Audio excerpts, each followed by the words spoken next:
বন্ধুরা আজকে বানাবো পনির ভর্তা। এখানটা আমি 500 গ্রাম পনির আনা হয়েছিল, ভালো করে চটকে নিয়েছি। আমার ক্রিম পনির চটকে নিয়েছি পনিরগুলো ভালো করে। আর এখানটায় নিয়েছি বড় একটা টমেটো, দুটো রসুন, আদা কুচি, কাঁচা লঙ্কা কুচি, পেঁয়াজ কুচি। সঙ্গে এখানটায় আছে চিনি, লঙ্কার গুঁড়ো, হলুদ গুঁড়ো আর একটু কস্তুরি মেথি। কড়ার মধ্যে তেল দিয়ে দিয়েছি, সর্ষের তেল দিয়েছি। ওই তেলের মধ্যে পেঁয়াজ, লঙ্কা,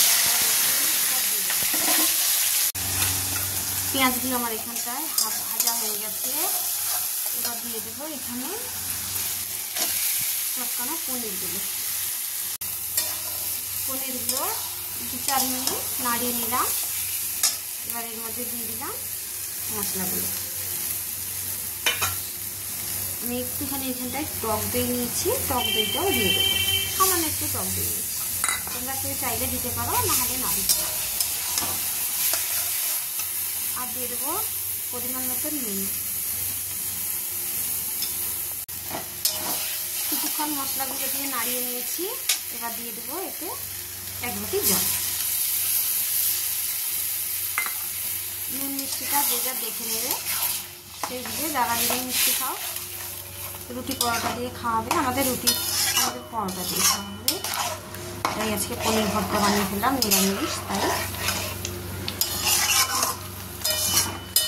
দারুণ লাগে, ভাতের সঙ্গে ভালো লাগবে খেতে।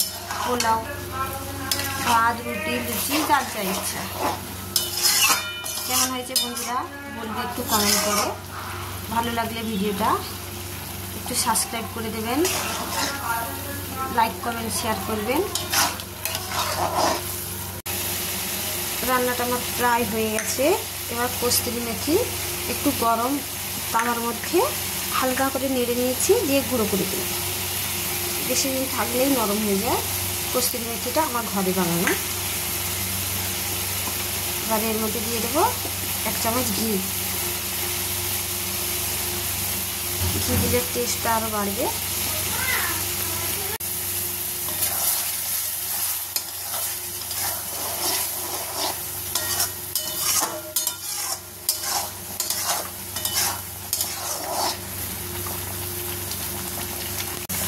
এবার এর মধ্যে দিয়ে দেবো একটু ফেসকি,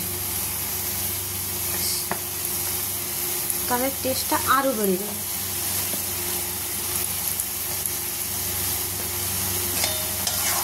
দিয়ে দিলাম 2 কাঁচা লঙ্কা, যদি কারো লাগে সেই দিয়ে খেতে পারে। কেমন হলো বন্ধুরা রেসিপিটা একটু কমেন্ট করে বলবে। রান্না আমার কমপ্লিট। গ্যাস বন্ধ করে দিচ্ছি।